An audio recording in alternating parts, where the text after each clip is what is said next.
नमस्ते। बीए तृतीय वर्ष के सभी छात्रों का मैं यहाँ विवेकानंद कॉलेज की ओर से सर स्वागत करती हूँ। बीए तृतीय वर्ष ये आपको ऑप्शनल हिंदी, आधुनिक हिंदी साहित्य का इतिहास सेमेस्टर 6 और आधुनिक हिंदी साहित्य का इतिहास में इस सत्र में हम देखेंगे कि आधुनिक काल में काव्य साहित्य, उसमें हम पढ़ने वाले हैं भारतेंदु युगीन कविता, द्विवेदी युगीन कविता, छायावादी कविता, प्रगतिवादी कविता, प्रयोगवादी कविता, नई कविता, समकालीन कविता, दलित आदिवासी कविता। इसमें हम कई लेखकों को जानने वाले हैं। उसमें अगर हम देखते हैं कि भारतेंदु, अयोध्या सिंह उपाध्याय, मैथिली शरण गुप्त, जयशंकर प्रसाद, सूर्यकांत त्रिपाठी निराला, सुमित्रा नंदन पंत, महादेवी वर्मा, अज्ञेय है, मुक्तिबोध, धूमिल, ओम प्रकाश वाल्मीकि, मोहनदास नेमिशराय, सुशीला टागभोर, निर्मला पुतुल और दामोदर मोरे।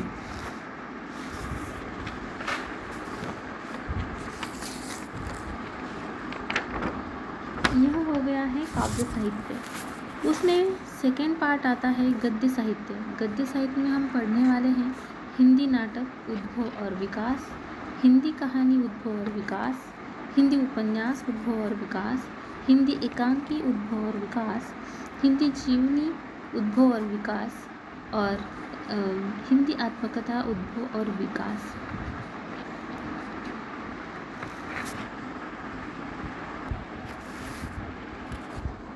आज के लेक्चर में हम देखेंगे कि आधुनिक हिंदी कविता का विकास एवं उसकी प्रवृत्तियाँ। आधुनिक हिंदी कविता के जैसे हम देखते हैं कि विकास की दृष्टि से प्रमुख 3 युगों में इसको बांट दिया गया है। पूर्व छायावाद युग और उत्तर छायावाद युग। इस काल विभाजन का आधार छायावाद ही है। पूर्व छायावाद युग में बहुधा जिन प्रवृत्तियों का आगमन भारतेंदु काल में होता है, द्विवेदी काल में वे पल्लवित और विकसित होती है और उन्हीं प्रवृत्तियों की प्रतिक्रिया में छायावाद का उदय होता है। छायावाद की प्रतिक्रिया स्वरूप उत्तर छायावाद युग में नूतन प्रवृत्तियों का उदय हुआ। अंततः हम देख सकते हैं कि आधुनिक हिंदी कविता में जिस प्रकार से प्रवृत्तियों का विकास हुआ है, छायावाद एक प्रकार से केंद्र बिंदु का काम कर रहा है। उसी के साथ साथ आधुनिक युग गद्य का भी युग रहा है, जिसमें गद्य के प्रत्येक अंग, जैसे हम कहते हैं कि उपन्यास, नाटक, कहानी, आलोचना और निबंध आदि की अद्भुत उन्नति हुई है। प्राचीन काल में पद्य साहित्य गद्य साहित्य से कई गुना अधिक हुआ करता था। अब गद्य साहित्य पद्य साहित्य से सैकड़ों गुना अधिक हो गया है, परंतु अब भी साहित्य में गद्य की अपेक्षा पद्य का महत्व ज़्यादातर दिखाई देता है। साहित्यिक रूपों की दृष्टि से गद्य साहित्य पद्य साहित्य से आगे है, परंतु यदि साहित्य की महत्ता उदात्त भाव, प्रभाव उत्पादकता और हृदय की सत्यता पर निर्भर है, तो यह युग कविता का युग ही कहा जाएगा। जैसे हम देखते हैं कि पूर्व छायावाद युग को ही हम भारतेंदु काल या नवजागरण या पुनर्जागरण नाम काल से भी या इस नाम से भी जानते हैं। यह काल आधुनिक हिंदी साहित्य का जैसे प्रवेश द्वार ही माना गया है। प्रवृत्त्यात्मक दृष्टि से हम इसे संधि युग भी कह सकते हैं। इस काल में जहाँ कविता संबंधी नवीन विषयों का ग्रहण हुआ, वहाँ कविता की पुरानी परंपरा का संरक्षण भी हुआ। भाव क्षेत्र और कला क्षेत्र दोनों में इस समय के लेखकों की स्वभावगत सामंजस्यता, जो कि तत्कालीन राजनीतिक परिस्थितियों की उपज थी, कविता के क्षेत्र में भी प्रतिफलित हुई है। यानी जिस प्रकार से समाज रहा है, समाज में जिस प्रकार की परंपरा चली आ रही है, राजनीतिक परिस्थितियाँ किस प्रकार की थी, उसी का रूप कविता ने या कविता के क्षेत्र में प्रतिफलित हुआ है। इस युग के साहित्यकार कवि की अपेक्षा समाज सुधारक, प्रचारक और पत्रकार अधिक थे। जैसे उन्होंने अपनी कविता के माध्यम से समाज प्रबोधन करने की कोशिश की है, समाज को सुधारने की कोशिश की है। इसीलिए कहा है कि समाज सुधारक, प्रचारक और एकाध बाब लोगों तक किस प्रकार से पहुंचाई जा सकती है, यह साहित्यकार या कवि करते थे। परिणामतः इन्होंने अपने अपने पत्र पत्रिकाओं में हिंदू समाज में प्रचलित कुरीतियाँ, धार्मिक मिथ्याचार, छल कपट, अमीरों की स्वार्थपरता, पाश्चात्य सभ्यता के रंग में रंगे हुए शिक्षित वर्ग की कटु आलोचना, पुलिस और देश की सामान्य दुरावस्था, अकाल महामारी के प्रकोप, अंग्रेजी शासन के आर्थिक शोषण आदि नवीन विषयों का समावेश भी अपने साहित्य में या फिर कविता में किया हुआ दिखाई देता है। एक सुधारक एवं प्रचारक पत्रकार के लिए ऐसा करना स्वाभाविक भी था। यह नवीन विषयों का समावेश वो कर रहे थे क्योंकि उसे सामाजिक प्रश्नों और समस्याओं के प्रति समाज को जागरूक करना था। इन नवीन उपादानों के ग्रहण का बहुत कुछ श्रेय तत्कालीन राजनीतिक, सामाजिक और धार्मिक चेतना को है। दूसरी ओर भारतेंदुकालीन कविता में अगर हम देखते हैं तो रीतिकालीन श्रृंगारी परंपरा का भी निर्वाह होता दिखाई दिया था। उसमें नैतिक और धार्मिक कविता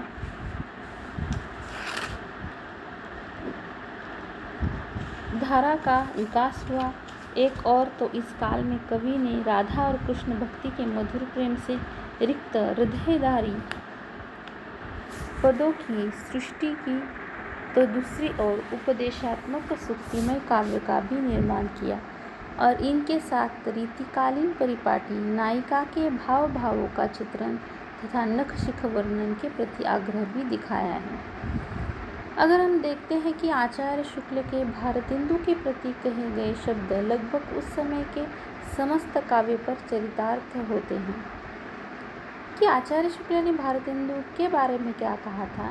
अपनी सर्वोत्मुखी प्रतिभा के बल से एक और तो वे पद्याकार और द्विज देव की परंपरा में दिखाई पड़ते हैं और दूसरी ओर बंग देश के माइकेल और हेमचंद्र की श्रेणी में। एक और तो राधा कृष्ण की भक्ति में झूमते हुए नई भक्तिमाल गूंजते हुए दिखाई देते हैं, तो दूसरी ओर मंदिरों के अधिकारियों और टीकाधारी भक्तों के चरित्र की हंसी उड़ाते हैं और स्त्री शिक्षा, समाज सुधार आदि पर व्याख्यान देते पाए जाते हैं। प्राचीन और नवीन के उस संधिकाल में जैसे शीतल कला का संचार अपेक्षित था, वैसा ही शीतल कला के साथ भारतेंदु का उदय हुआ है, इसमें संदेह नहीं। भारतेंदु हरिश्चंद्र में युग प्रवर्तन, युग नियमन और युग नेतृत्व की पूर्ण क्षमता थी। उनकी आधुनिकता विदेशी प्रभावों को आत्मसात करती हुई भारतीय युग के रंग में पूर्णतः सरोवर हो गई थी। उनके युग का साहित्य तत्कालीन भारतीय जनता के लिए जितना स्फूर्ति और प्रेरणादायक, आह्लाददायक, चरित्र निर्मापक तथा राष्ट्रीयता की भावनाओं का संचारक और उद्घोषक था, वह आज के भारत के लिए भी उतना ही उपयोगी है। इनके बारे में डॉक्टर गणपति चंद्र के शब्द में उन्होंने कहा है कि युग प्रवर्तन एवं युग का नेतृत्व करने के लिए केवल नए युग का ज्ञान या बोध पर्याप्त नहीं है। उस ज्ञान या बोध को सच्ची अनुभूति एवं सहज अभिव्यक्ति के माध्यम से जनसाधारण के हृदय तक पहुंचा देने की क्षमता भी अपेक्षित है। निस्संदेह भारतेंदु हरिश्चंद्र में यह क्षमता थी और इसी के बल पर वे अपने युग को सच्चा एवं सफल नेतृत्व प्रदान कर सके, ऐसा हमारा विश्वास है। सच तो यह है कि युग के सम्यक प्रवर्तक और उसके सुनियमन की जो अद्भुत क्षमता भारतेंदु जी में थी, वह कदाचित आचार्य महावीर प्रसाद द्विवेदी में नहीं थी। द्विवेदी जी के व्यक्तित्व की अपेक्षाकृत अधिक कठोरता के कारण साहित्य के विविधमुखी यथेष्ट विकास की गति को धक्का पहुंचा है, ऐसा माना गया है, जबकि भारतेंदु जी ने उसे अधिकाधिक पोषण मिला। भारतेंदु जी प्रथम कोटि के कलाकार माने गए थे। अंततः उन्होंने अपने युग में साहित्य की प्रत्येक विधा को अपेक्षित दिशा में स्वस्थ मार्गदर्शन भी किया, जबकि द्विवेदी जी द्वितीय कोटि के साहित्यकार थे और उन्होंने अपनी तटस्थता का परिचय अधिकांशतः संपादन में ही दिया है।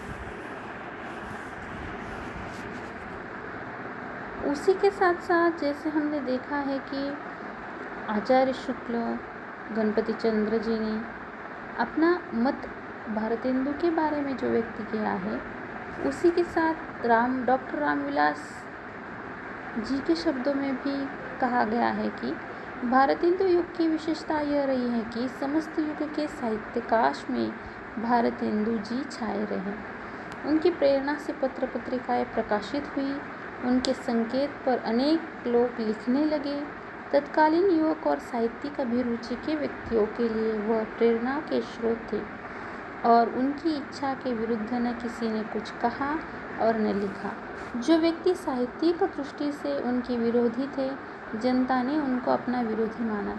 इनकी प्रेरणा से अनेक साहित्यिक संस्थाएं अस्तित्व में आई और इन्हीं जगत में राष्ट्रीय सांस्कृतिक वातावरण उत्पन्न हुआ है। अब देखते हैं कि भारतेंदुकालीन कविता की जिन गतिविधियों का ऊपर उल्लेख जो हमने किया है, प्राय तत्कालीन गुजराती साहित्य में भी वह देखा जा सकता है।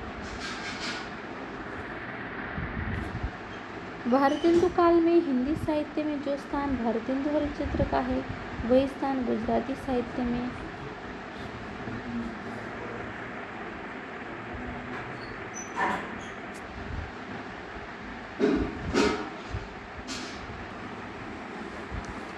भारतेंदु काव्य उस युग की चेतना की प्रतिध्वनि ही नहीं बल्कि उसका प्रतिनिधित्व भी करता है।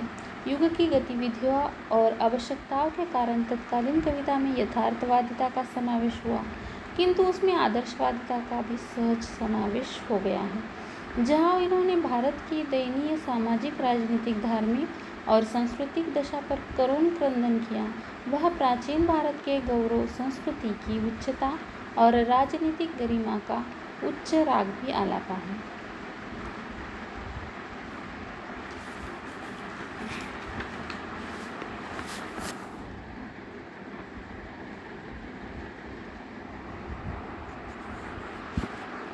भारतेंदु कालीन काव्य में भाव, भाषा, छंद सभी भी प्राचीनता का परिष्कार और नवीनतम का समावेश है।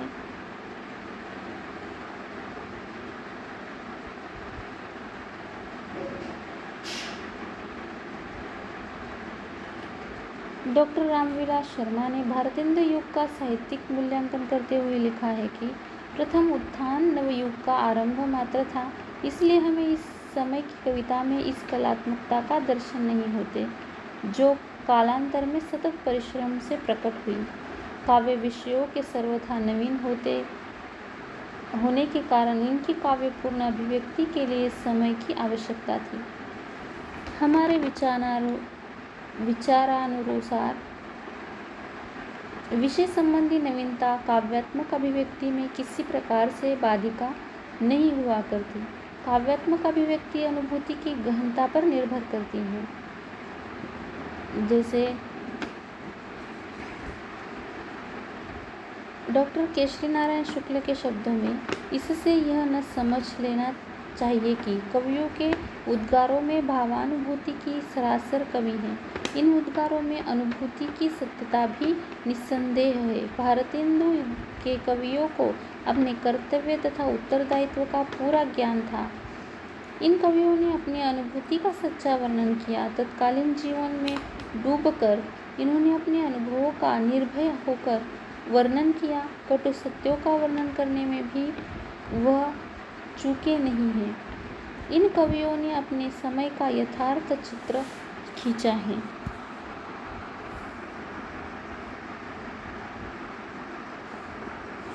इसी प्रकार हम कल के लेक्चर में द्विवेदिक युगीन कविता को पढ़ेंगे।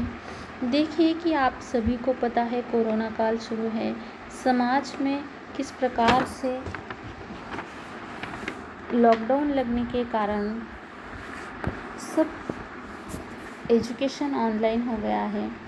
आपको भी घर पर बैठकर थोड़ी सी पढ़ाई करनी है। आपके भी ऑनलाइन ही क्लासेस हो रही हैं। अगर ज़रूरत नहीं है तो आप प्लीज़ बाहर मत निकलिए, और बाहर अगर बहुत ही इम्पोर्टेंट है बाहर निकलना है तो मास्क पहनिए और कम से कम भीड़ में आप खुद को कैसे सुरक्षित पा सकते हैं, कम से कम लोगों में आप जाइए, ज़्यादा भीड़ मत कीजिए। सरकार आपके लिए ही यह योजनाएं जो बना रही है, ये आपके और आने वाले भविष्य में आने वाले बच्चों के लिए ये सब। इसीलिए मेरी हाथ जोड़कर सबसे नम्र विनती है कि अगर ज़रूरत ना हो तो प्लीज़ आप घर से बाहर मत जाइए। धन्यवाद।